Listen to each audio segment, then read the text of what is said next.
Yo, what is going on, guys? Welcome back to the channel. My name is Hart, and today I'll be breaking down the 3-game NFL Thanksgiving night slate that we have, or I guess Thanksgiving Day slate. We got 3 games: Buffalo versus Detroit, the Giants versus the Cowboys, and the Patriots versus the Vikings. Super pumped, super excited. Honestly, probably the best day in the NFL all year is this Thanksgiving slate. So if you haven't played it, I suggest playing it. It's super, super fun. Can't wait. We got football from the morning until night, so super pumped for that. If you're new to the channel, I make daily NBA and NFL slate breakdowns. So I talk through my favorite pay up options, mid-range options, and some value plays, some dart throws we can put up into our lineup. So if you're new to the channel, hit that like button, subscribe. Trying to get to 1,000 subscribers. Do appreciate all your guys' support, and make sure to follow me on Twitter, HartDFS.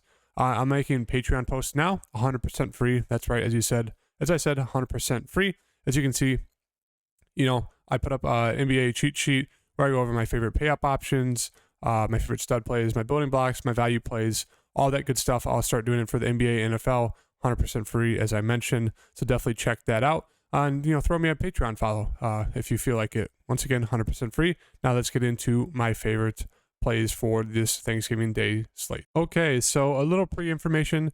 This Buffalo versus Detroit game, it is a 9-point spread, and it's a 54 game total as of right now. The Giants in Dallas, it is another 9-point spread, but that game is more, I think it's 45 game total. And then New England in Minnesota, that is a 3-point spread, and that game is also, I think, 44 game total. So obviously, by the looks of things, everyone's going to be looking at that Buffalo-Detroit game, mostly Buffalo when it comes to, kind of filling out their lineups. So do keep that in mind. Buffalo is going to be extremely popular. It's the best game environment. Obviously, there's a little bit of blowout risk, but everyone's going to be going to, Josh Allen, Stephon Diggs, Gabe Davis, even Dawson Knox, Devin Singletary. All those guys are going to be super popular. Amon-Ra is going to be super popular. Jamal Williams, maybe DeAndre Swift. We'll have to see, but everyone's going to start, building their lineups around those guys. Obviously, it makes sense because they have the highest ceiling in terms of, Josh Allen and those boys. And then Detroit has been scoring points, so you can definitely look to them. Going to be the best game to stack. But, in order to take down the $1 million to first, you're going to have to get different. So there are some good pieces we can get from these other games to get contrarian enough to be able to take that down. So super pumped, super excited. Let's get into it. So starting with Buffalo, obviously Josh Allen, 8,000. Now, previous Thanksgivings, there used to be a lot of guys, for these games that were so expensive to the point where it's like it was hard to get a bunch of studs in there. They kind of priced everyone about right, where you can definitely play 2, maybe even 3 studs in that 8K range and still have a viable lineup. But yeah, Josh Allen, we know what we're getting from him. Maybe the elbows, hindering him a little bit. As you can see, wasn't the best versus Cleveland. But once again, they're playing in the dome. Josh Allen, 8,000, looks like an absolute steal going against Detroit.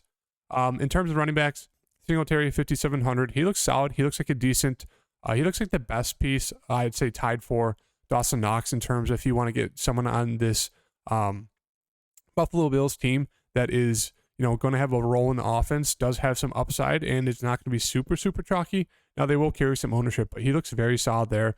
2 straight games of 13+ attempts. He will get involved a little bit in the passing game. We have seen games where he's gotten 5 targets. That one game versus Miami got 11. But yeah, he looks decent. They will look to run him in to the red zone, end zone when they get close. So I do like him a decent amount. Hines just really hasn't seen any role on this offense. You can take the most random dart throw ever and try to play him, but they just don't involve him right now, so I don't see the need. And then James Cook, if this game does blow out, he did have a decent game last game running the ball, 11 for 86. So if this game does blow out, like, Vegas kind of predicts, you should see a decent amount of James Cook at 4,400. I don't mind taking a dart throw there. Wide receiver situation, obviously Stephon Diggs looks fantastic at 8,000. A little bit of an outlier game there. He did not get a single target in the first half. Correct me if I'm wrong. I'm pretty sure because I watched it. I have him in fantasy, and it was really pissing me off because Josh Allen was not even looking his way. Imagine that. One of the best wide receivers in the league, Stephon Diggs, pretty much your whole offense, and Josh Allen did not look at him once. Not look at him once in the first half. It makes no sense. So still nice that he was able to, pick it up in the second half. I think that's an outlier game. Really expect a huge game here from Stephon Diggs. Not really sure who's going to be able to guard him on Detroit. So he looks fantastic. Probably the best play on the slate. Gabe Davis, looks decent, and the price came down $1,000. He's now 5,300. He's just been inconsistent with drops, but this is one of those things where Gabe Davis could easily go off. As we saw, there's games where 3 catches, 171 yards, 2 touchdowns. Now you can't really expect that, but it's nice seeing him get 6, 7, 10, 7 targets. He does struggle with drops, as I mentioned, but yeah, 5,300 for a piece with Josh Allen. A little too hard not to get to him. Isaiah McKenzie, just more of that dart throw play. Really hasn't been involved recently, but he could definitely break one off. They do use that end around when they're close to the goal line, so he could definitely get a touchdown there at 4,000. Shakir will be the 4th wide receiver, but they really haven't been using him at all. For the tight ends, Dawson Knox, his targets have been ticking up a little bit, 4, 6, 7. He makes a very solid play there at 3,500. If you want to do a double tight end stack for this Thanksgiving slate, Dawson Knox is a guy, they're paying a bunch of money to him, and he's getting more targets recently. If you want to ride that hot streak, don't mind going there if you want to get off one of those chalky wide receivers. And that's it for the Buffalo side. Detroit side, Jared Goff, just more of a tournament option there. He does have a little bit of upside, but going against a tough Buffalo defense, it's just more of a tournament option, dart throw there. Jamal Williams, 5,900. I'm not going to chase. Super frustrating. I have DeAndre Swift in my fantasy, and every time they get into the red zone, doesn't matter if Swift got him there on like a big play, they put in Jamal Williams and they run him in. So if you expect him, I guarantee he's going to go for like another 3 touchdowns this slate because I'm not going to play him, but he's viable. If either he's kind of more of their big body bruiser back, he's going to get, in between the trenches and get a bunch of touches, probably 15. But if they go down, they're going to look to guys like DeAndre Swift. I like him. I think he's a great play here. He is the receiving back. So if they go down, touchdown, 2 touchdowns, Jamal Williams is capable of catching some balls out of the backfield, but they're going to look to DeAndre Swift. They said they want to get him more involved, and they really haven't recently. I do hope people are going to be turned off by the box score because I think he's a fantastic play there in a game where they should be playing from behind, and they're going to need his playmaking ability from the backfield, kind of that wide receiver slot for Swift. So I love Swift. Williams is just an okay play. And then they have been running a 3-headed monster. They have been using Justin Jackson a good amount. He actually out-snapped Swift that last game, out-touched him. But yeah, if you want to do that, you can, but I think it's dumb. I think you either go with Swift or Williams. I got to go back to the wide receivers. St. Brown, going to be one of the most popular plays on the slates, obviously for good reason, because he's getting pretty much 10 targets a game. He looks fantastic as a run back. He does have a little bit of a low floor if, they're kind of locking him up. But yeah, he looks great there at 6,600. Josh Reynolds is questionable. If he's good to go, he'd be, an okay contrarian play there at 4,200 if you want to get a piece from this game because they're going to have to be throwing the ball a ton. So, he definitely would be viable if he plays. If he's not playing, Khalif Raven will kind of be that secondary wide receiver. He's been decent. There's been games where he's, had decent games. So you could definitely look to him. I think my favorite play would be Chark Jr. Now, we saw a great game from him in the first game of the season. Then he threw up a dud, and then he threw up another game where he got 6 targets. Only got 1 last game. I think he only played 10 snaps coming back from injury. So if he's not limited, really, really like him. He's a productive wide receiver. He's a bigger wide receiver than Khalif Raymond, so he could definitely get involved. I do like him a good amount there as, a nice pivot play from a chalky St. Brown if you want to do that. And then in terms of the tight ends, if you want to go to Brock White or one of these tight ends and hope they get a touchdown, sure, but there's just not enough volume. Maybe it's that one game where they get like multiple catches and a touchdown, but really don't think you need to go to a Detroit tight end. Onto the Giants. Daniel Jones, kind of like Jared Goff. He has more upside than Goff because he's a decent rusher, can get a rushing touchdown. But going against this Cowboys defense, number 1 in the league when it comes to pass rush, it's just hard to get to Daniel Jones with confidence. If he goes out there and throws up 15 points, even 20 fantasy points, I don't know if it's enough to really help your lineup. But at 5,500, it's a decent spot for him. It's just, tough going up against Dallas. Yeah, I expect them to be, I don't know. It's just tough to get into Daniel Jones, even though he does have some upside. So if you want to, get risky, play that rushing upside, don't hate it. Saquon, you can kind of throw this game out of the window. 15 touches, 2 catches, 5 fantasy points. That game was just a bad game. They were down. It was windy outside. They really couldn't get anything going. They were just throwing the ball a ton because they were down big. So yeah, I kind of expect more of that Saquon where he's getting more of like 15, maybe even 20 plus touches. He's going to see probably 5 targets once again, if not more, kind of in that area. So the offense runs through him. They're playing in the dome at Dallas, so really expect it. Obviously, it's going to be pristine conditions. They're not going to have to worry about weather. So I think Saquon makes for a fantastic play there. Maybe some ownership gets off of him because of that. I still expect him to be super popular, but yeah, he looks great as a nice pay-up option. For the wide receiver situation, it's going to be a mess. Slayton obviously looks like the best candidate so far. 4 straight games of 10 plus fantasy points or more. So at 5,000, he looks decent. Wandell got hurt, so he's out. Kennedy Galladay, most likely going to be wide receiver 2. He'll probably be the least owned wide receiver on the slate because everyone hates him and he's been terrible this season. But it could be one of those games where he breaks off a big play and at 3,700, easily could pay off that price. I think my favorite option would be Richie James if he's good to go and he's full go, no limits. He should be playing on a slot. Daniel Jones does like targeting those slot guys. He'd be taking over the Wandell role. And so, yeah, Richie James would look great there. And then if he's out, the third wide receiver would be like maybe David Sills if they bring him up. Maybe, Marcus Johnson. We'll have to see. But, yeah, not a ton of interest in those New York Giants wide receivers, but you can definitely go to one of them. And then for the tight ends, Bellinger's out. So, like, they're playing Lawrence Cager. He got 2 catches, 3 targets. Hudson didn't see any targets. So, yeah, not a lot of interest in those tight ends. On to Dallas. So, we got Dak Prescott. I think he looks great there, 6,200. Even against, a decent Giants defense, I think they look better on stats than they do in the games. As we saw, Detroit was able to score against them, even though it was kind of a little bit of a fluke with the weather. I think Dak looks great. 3 straight games of 20-plus fantasy points. 2 of them were blowouts where he didn't even really need to throw. Only 25 times against Minnesota, 27 against Chicago. So in a close game, he should see, 30-plus attempts. So I do really like Dak there at 6,200.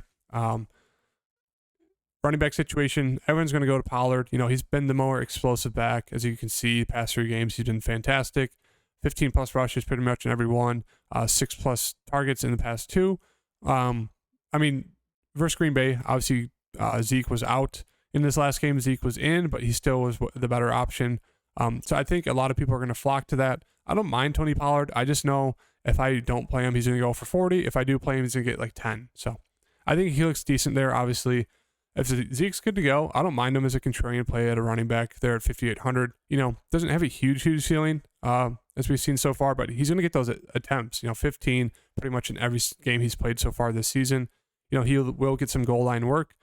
They do like going to Zeke more often than not over Tony when it comes to the goal line. Now, they will give Tony, a chance. If he gets stopped the first play, they usually bring back Zeke or bring Zeke back in. So I do like Zeke there as a nice contrarian play off of Tony Pollard. Wide receiver situation, CD looks great. An outlier game there. Saw 5 targets, caught all 5, but the game obviously blew out. Do expect him more around that 10-plus target range, so he looks great, 7,100.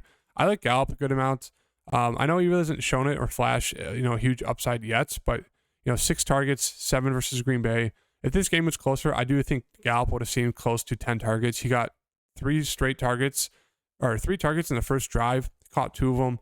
So yeah, he was looking good. Obviously, the game blew out, so I do have a good amount of interest in Gallup. We know as an explosive wide receiver, had some big games last year.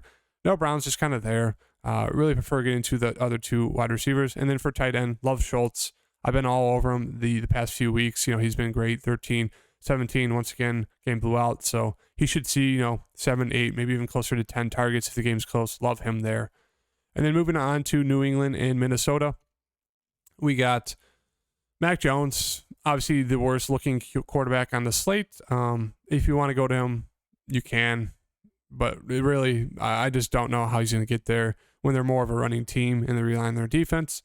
But you can take that dart throw if you want. Love Stevenson, 6,400, fantastic price for him. It's one of those things, if they're down, we'll have to see. But if they're down, they do love running Stevenson in there to catch a ton of passes. Mac Jones loves checking it down to him. He's seen at least 15-plus attempts pretty much every game as well, even when he's split in the backfield with Harris. So I love Stevenson, one of my favorite plays in the slate. He's going to be popular. Damian Harris, more of a contrarian play. People are going to go to Stevenson over Harris. Harris is still seeing attempts. He did miss a few games because of injury. but he came back, got 8 snaps. He did look good running the ball, 65 yards. He did catch 2 passes. Now, he's not that big of a threat compared to Stevenson in the passing game, but he will get a couple. And as you can see, when they're splitting the field at the beginning of the season, he was able to get, close to 15 fantasy points in 3 straight games. So he's definitely a viable option there. Wide receiver situation, Jacoby Myers looks great at 5,100. He's been heavily involved in the passing game, pretty much the primary option for Mac Jones. So he does have ceiling, even though Mac Jones doesn't look great. I do have a good amount of interest in Devontae Parker if he's good to go. It could be one of those games where Mac Jones just chucks up the bottom and he is, a huge game as we saw versus Baltimore. He does have that upside. Mac Jones will throw the ball up, especially if they're down big. So do like him a good amount there, 3,900 if he's good to go. If he's out, you definitely look to, Kendrick Bourne or Tyquan Thornton or Nelson Aguilar. Those 3 should, filter in, should kind of run a 4-man wide receiver rotation. They're all viable, but I really prefer getting to Myers and Parker if they're good to go. And then tight end situation, Smith and Henry are kind of splitting snaps.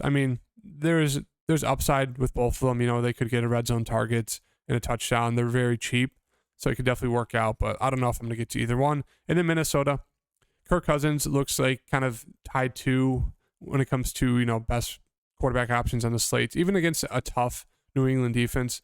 Kirk Cousins coming off a terrible game. Do expect him to bounce back here. I'd like him a little bit. 5,600, decent price tag on him. Does have some upside. Running backs, Dalvin Cook, main running back. A little bit of an outlier game. Obviously, they got blown out, so they weren't going to run it. Still saw 11. He's going to be involved in the passing game. His targets have trended up, which is nice to see because for a while, he was pretty much seeing nothing, 0, 2, 2, 1, and then 6, 6, 5, and obviously they got blown out. So I do like Dalvin a good amount. The price tag should keep people away, so he should be pretty low owned going into tomorrow's slate. Mattinson, don't really get to do it. Jefferson, obviously going to be super popular in a bounce back spot. Maybe the defense of the Patriots keeps people away, but I do like him a good amount there at 8,200. Obviously, we know what we're getting from Jefferson. Thielen and Osborne do make for good pivot plays, contrarian plays, some pieces from this game if you want. Both wide receivers are viable. They will get targets. They do have that red zone upside. So I do think they'll go very low owned. They'll probably be the 2 lowest owned on this whole team because people are going to go to Dalvin Cook, Jefferson, and they're going to go to TJ Hockenson, who's been great in terms of targets, 9, 10, 9. Now, he's not getting, deep down the field targets. They're all kind of intermediate or, short targets, but, the volume's there in terms of targets. Hasn't seen a touchdown yet, but yeah, you could definitely go to him. He's, great there at that price tag. Seen very steady volume since he got traded to them, so I do have a good amount of interest there. And that is it. In terms of defense, obviously the Bills, Cowboys, Vikings are all going to be super popular. You can definitely go to the Patriots, and, they have a very stout defense. They've been scoring a lot. But when it comes to defense, just because they're priced up the highest doesn't mean they're going to score the most points. Defense is very, very random. You can punt with pretty much any defense. Like even the Lions, going against Detroit, not the best matchup, but if the Lions, return a fumble, they get an interception, touchdown, they could easily pay off their price tag at 2,100. Even if they get blown out by like 40, they'd still have, that 7, 8 points still. So yeah, any defense is viable on the slate. In terms of kind of my first thoughts and kind of my plays and my picks, I really want to go to Josh Allen, but probably 60% of the field is going to go to him. So I'm going to stick with Dak for right now. And then for the running back situation, I mentioned I do really like Swift as a piece from that game. And I do really like, it's hard to get to Barkley at the price, but I'll just do Stevenson for now. 2, running backs who should see a ton of usage in the passing game. So really like that situation. Gonna have to get to Diggs. He's just my boy. He's too cheap. His floor is pretty much like 15 fantasy points. So yeah, love him. I really want a piece from that wide receiver room. If not, if you're gonna get, I like 1, maybe even 2 pieces from that Buffalo team. I really think you need that for that slate. Who else we got here? We kind of went over everyone, so I don't really have to touch on anyone. So I'll just kind of fill out this lineup. Let's see here. Let's see if we can fit CD in there. Tight ends, we're going to go, let's try to see Schultz, a little bit of bring back. You could definitely look to one of those Giants wide receivers. Let's say, let's just say Richie James for now gives you, a little bit of leeway. And then for defense, let's just punt for now and let's just go like Patriots. And that leaves you 6,500 left over. Almost get up to Tony. You can pay down for defense, get to Tony. Still use with Jamal Williams, Singletary, Elliott, Harris. You can still get to Gabe Davis. Hawkinson looks great there. Same with Thielen. So yeah, it leaves you with a lot of options. Let's just fill in. Let's just go Hawkinson, go like a double tight end stack. Obviously, it leaves you with 1,500 left over to play with. But yeah, that's kind of the route I'm going to go. Going to be hard to get off of Josh Allen just because with how high his ceiling is. He can go out there and get 40 fantasy points. And even if you do have Dak who puts up like 25, it's going to be hard to kind of get that takedown unless you make the right plays in the other spots. But yeah, this is what I'm looking forward to. Can't wait for the slate tomorrow. If you guys liked the video, hit the like button, subscribe, and I'll see you guys in the next video. Peace.